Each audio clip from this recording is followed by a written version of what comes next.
Hello, everyone, and welcome back to Mend with Cindy White. Listen, I'm back. You're back. We're back. We're doing things, Listen, this year, consistency. You'll be my friend.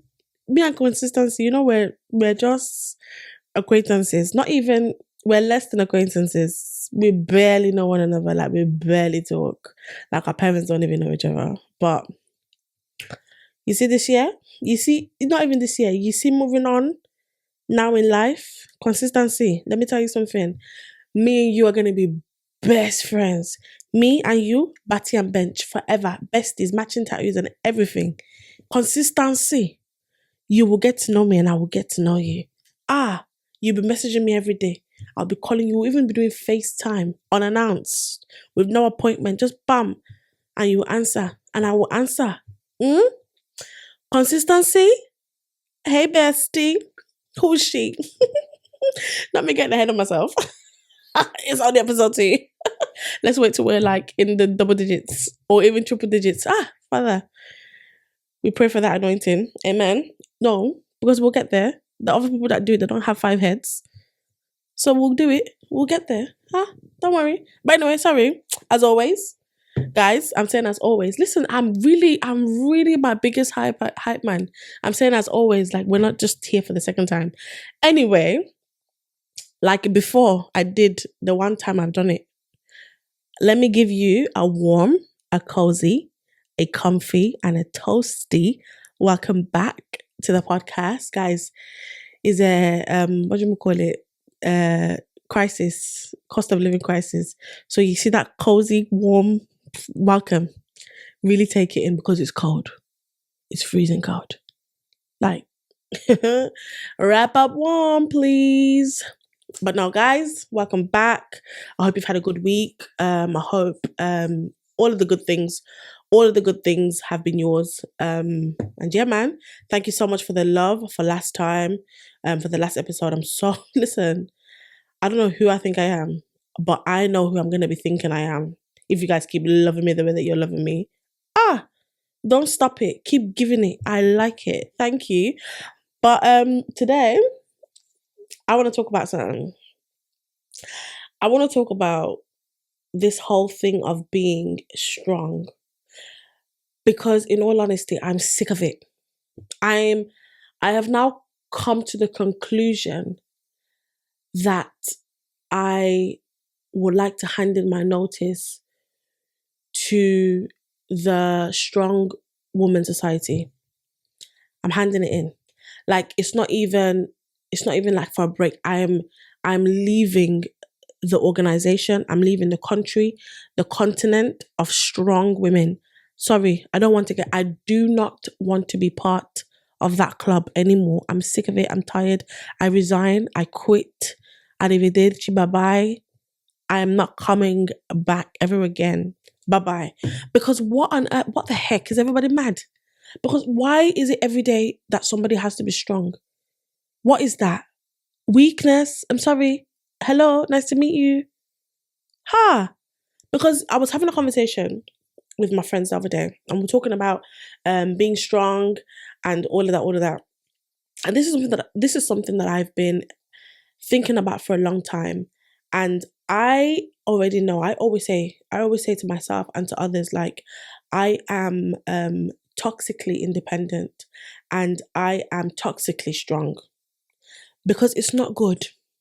I'm not saying that to be strong is bad or to be independent is bad.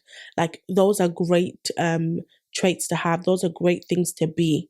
But when you are standing in your own way, my dear, it's not good. It's like I have found it for myself that it hasn't been good for me, but especially in this time of my life where like I said before, life has given me pepe, and I chose to say, oh, I'm strong. Sorry, since when? Which part? And for what? For why? For who? For when? Girl, let it go. Let it go. Sit in weakness, because like the Lord will strengthen you. The Lord will pick you up. And you don't have to be superwoman. Something that Marcel said to me, like when we're friends, like he noticed this about me. He used to say, like, he said to me one time, like, you don't have to be superwoman, you know. And I said, sorry, what's the other option? Because literally it's something that is innate, but and it's not, no, let me not even say innate. It's something that became first, second, third, and every nature of me, of mine. Because what's the other option? And it didn't, the other option for me sounded like defeat and destruction.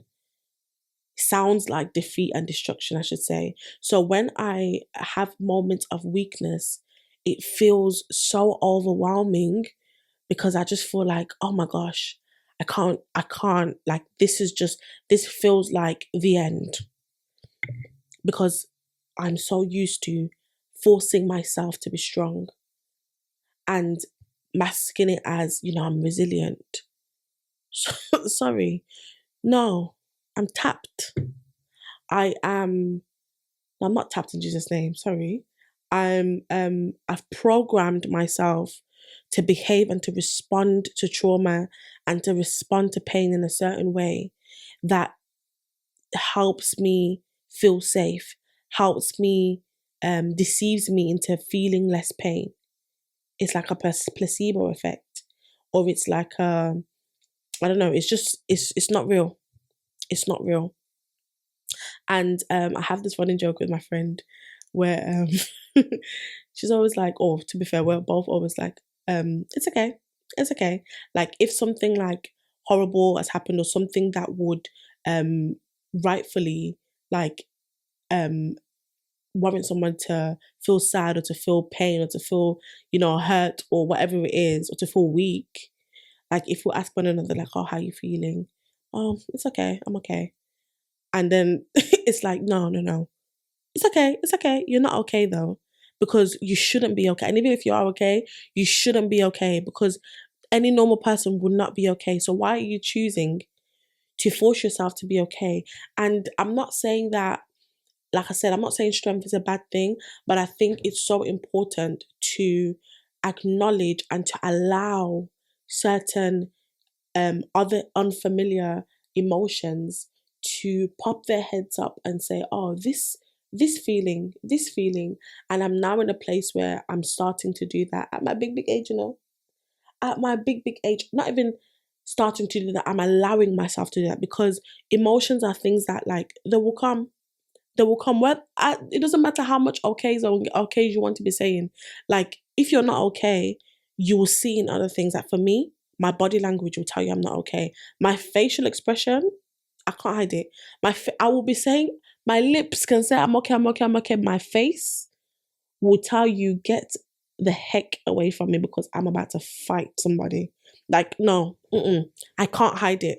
Like, my demeanor, everything about me will tell you how I truly feel, but I will not say how I truly feel because in my head, if I say that I feel one way, slowly or surely, one way or another, I will start to feel that way, right?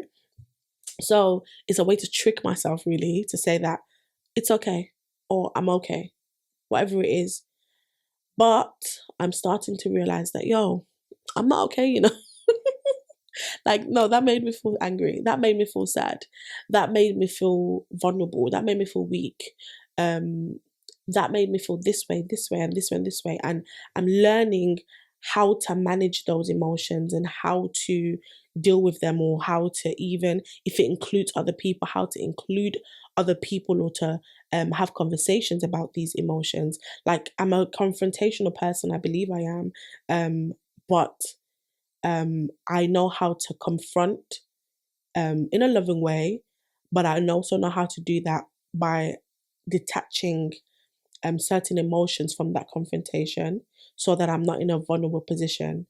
Um, and also, I have mastered how to be open and share without being vulnerable, because I don't think that those two things um, coexist or need to coexist. I feel like you can be open and tell people information without you being vulnerable. And I feel like I've done that for a long time. if you ask me a question and I want to tell you, I will answer your question as honestly as possible. But that doesn't mean I'm being vulnerable with you. And that has caused a few issues in the past with people thinking that we're friends when I'm like, nah, sorry, we're not. And to them, we should be because I've told you certain information.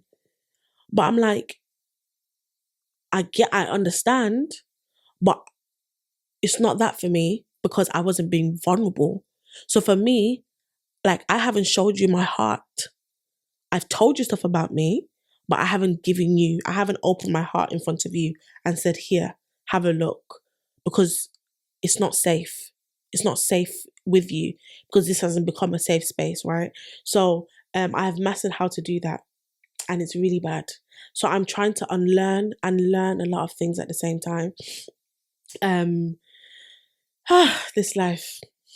But no, back to this strong woman thing. I'm sick of it. I'm honestly so sick of it. And I realized that even within my grief, because I'm so used to being strong, and Marcel was the only person in my life outside of Christ that I have felt completely vulnerable with. Like, to the point where it's like I can lay down my head and just rest knowing that that person has got me and they understand me and they are for me. Like, that is the only person that I have allowed myself to be weak with, like taking my strength and dashed it out the window because, sorry, no, like, baby me. But I saw something on Instagram today that said um maturity, or oh, I forgot, it was it maturity or something, knowing your wife, when you have, the stronger your wife is, the more you realize you have to baby them. And that was me. Listen to me, I was very much babied, very much. I was a little baby. Listen to me, wah, wah, wah, and he comes. That's how life was, and I loved it, absolutely loved it. Listen, outside of everybody else, strong woman, I was doing Hulk. I was giving Hulk energy in my house with my husband. Hey, can I lift anything? Can I do anything? No, no, no. Sorry, I can't. I cannot. Enough it. You do it, please. Like, I had to learn how to do that. I had to learn how to let go. But when I did, I really let go, and I enjoyed being babied.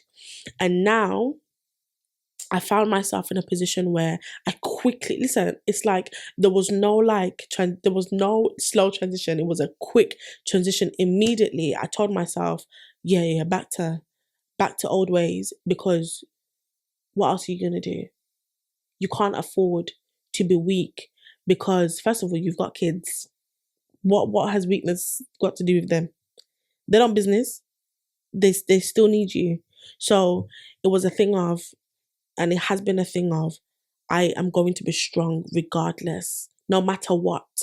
Strength will always be with me, even when I don't. And this is how I burn out. This is how, like, I will get to a point where, like, I just have nothing left, and then I'll have a breakdown because I've been going non-stop with this false strength.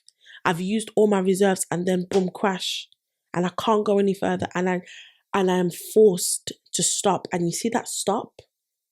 It is dangerous and it's terrible. So please, if you can, let go of this false strength, because who's forcing us? Who is actually forcing us to be giving the most energy? And this thing about, like, black women being strong, sorry, I unsubscribe to that at this point. Even if I don't have to, if all black women have to be strong, I'm not black. I don't want to be black. If that's the case, I will be purple. Whatever other ethnicity of people that are weak, let me join them. Because is it by force that every black woman must be given strength? Sorry, no. I'm happy, like, I'm excited, and I am like proud and honored to have the strength that I have, but not to the degree where it's detrimental and it's dangerous, because strength can sometimes be very dangerous. And I have found it to be dangerous because, you know, another thing that's dangerous about it is the fact that everybody else sees you as strong and they just think you're okay. And it's like, you're good. You're good. Like you've got it sorted. And I have found that in this season of my life, like, because I live a certain way and because I have shown resilience and I've shown strength and I just keep it pushing, keep it moving, a lot of people think, oh, like, she's doing okay, she's doing better. Like, sorry, I don't blame you for thinking that, because that's what I've given you. That's what I've shown you. But public announcement, I'm not strong, I'm not okay. And a lot of people around you that are doing a superwoman, they're not superwomen. They are the opposite. They are I don't know what the opposite is, but they're not that. And it's not easy for them to, for us, let me speak for anybody who relates to this kind of trait. It's not easy for us to admit or to sit in weakness. It's not easy, and it doesn't always feel safe to be weak, because you feel like, well, I feel like if I have moments of weakness, everything falls apart. It's almost like you feel like it's kind of pride, to be fair, feeling like things can't carry on or things can't function if you're not giving all the strength that you can give. Like, oh, sorry, everybody's gonna be okay. Like, they're gonna be fine. Relax, calm down, and just unclench those jaws, relax those shoulders, like unfrown those eyebrows. Stop being so strong. Just let go. I'm speaking to myself, you know, like, let go. And I have learned to enjoy my moments of weakness when I have them. I have learned to I have learned to enjoy them, and they come in the sense of, like, sometimes it's a lazy day. It's literally, I'm not doing anything. Nobody's washing today. Nope, not one of us is washing in this house. Nope. Do I even brush my teeth? I'm being serious. No, I will do for the kids. I'll brush their teeth. Sorry, I'm not washing them. And I'm sitting here looking a hot mess. And it's the next day. Sometimes even the day after that, that water will touch my body. And you see me? I'm like, sorry, no. For who? For what? For why? For when? Why should I act like I can when I can't? I can't. No, I cannot. I cannot. So I won't. So those moments of weakness that present themselves in that way, I don't feel bad anymore. I'm like, sorry, is something gonna happen to me that I don't wash for 2 days? If you have a problem, that's your business. But I'm gonna sit in my funk. That's so nasty. But no, yeah, I'm gonna sit in it. And what? Who's gonna fight me? Who's gonna persecute me? Who? Nobody. So just allow yourself, Cindy, allow yourself to have moments of weakness, because it's okay. I don't know what weakness will look like for me. Embracing weakness, I don't know what that translates as and what my behaviors and responses will be in this space of embracing my weakness. But I'm looking forward to feeling lighter, to feeling less tense, and to feeling like everything's on me. Because though I feel like everything is on me, it doesn't all have to be on me all at once. So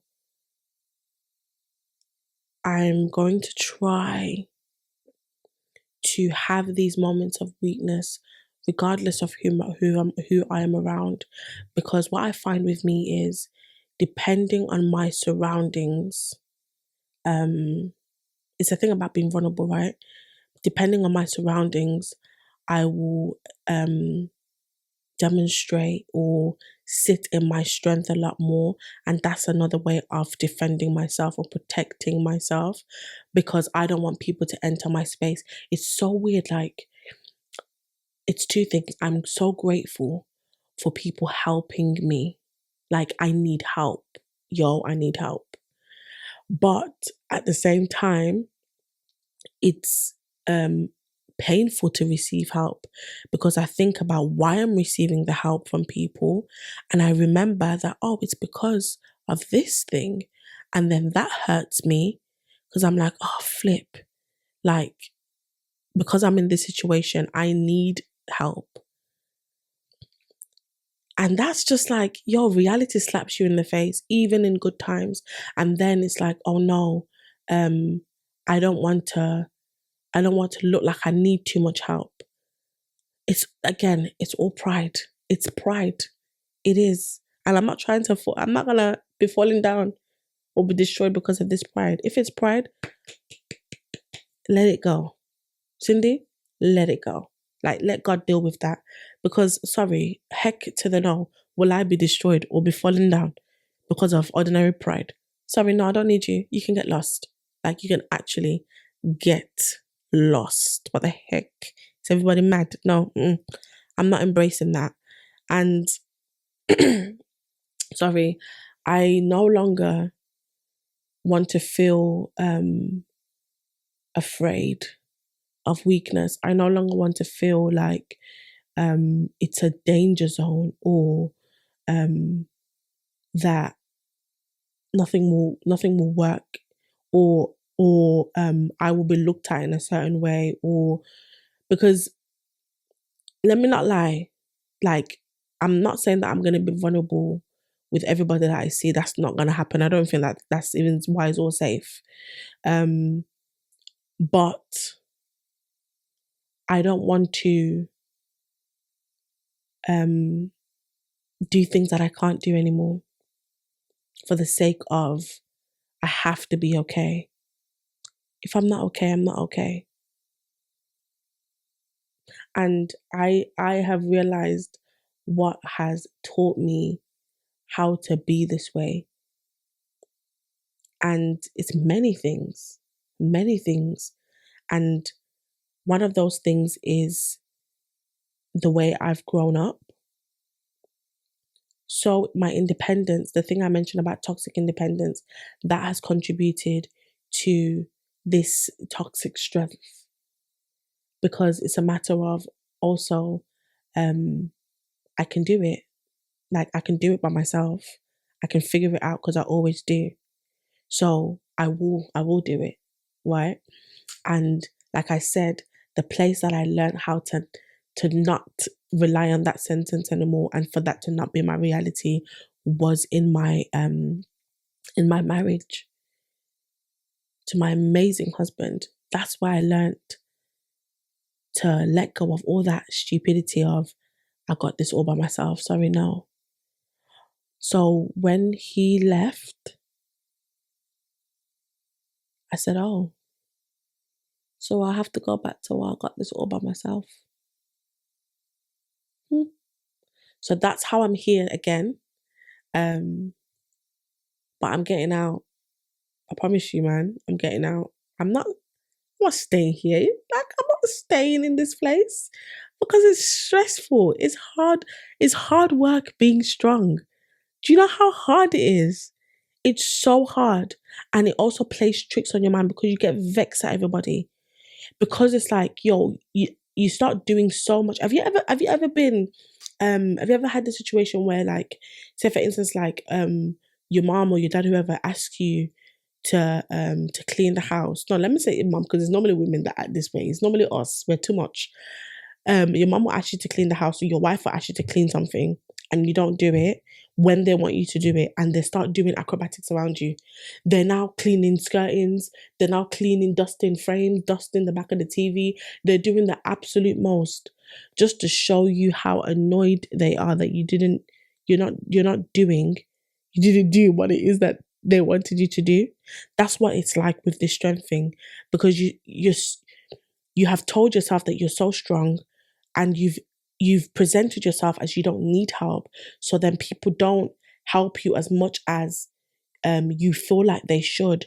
Then you get vexed or you get annoyed that people don't help you and you feel abandoned. And then it's that cycle of you feel like, oh, it is really just on me because nobody's helping me, but you haven't put yourself in a position to be helped. Either that or some people are they're just mean. But I have found that sometimes people find it difficult to help me or to help people like me because I would find it hard to help me because if you ask me like, oh, what do you need? Oh, no, we're good, we're good. That's always my response. We're good. We're good. We're good. We're good. You're going to have to force yourself to find something to do for me. Because in my head, we're good. There could be something, but if I process it as, oh, I could do that. It's nothing. It's easy. Like in my head, it's not a need. It's not a need. So I'm learning how to make things a need, like how to like delegate, to say, oh, I can do that, but I don't have to. So I'm learning how to do that. And I believe that I will get there because I desperately want to get there. Because I loved doing life that way with Marcel. And it's going to be different, of course, doing it with other people, but having community around me that I can rely on is so crucial. And I also want people to be able to rely on me. So that's my thoughts on this strength that I am partially letting go of. I'm not saying I'm letting go of all my strength because no, that will not run. But the toxic part of it, the dangerous part of it, I'm letting it go, man. I have to. I have to because it's destructive. I'm standing in my own way. So no more of that. And I'm gonna happily embrace the moments of weakness now because they're beautiful. But no, guys, thank you guys for listening to this circle of my brain. And what goes on in it. I'm so grateful. I hope you guys have a wonderful week and I hope this has helped in some way. I won't see you. You will see me and you will hear me in the next episode because remember me and consistency. We're besties now. So I'll see you next week, guys. Bye.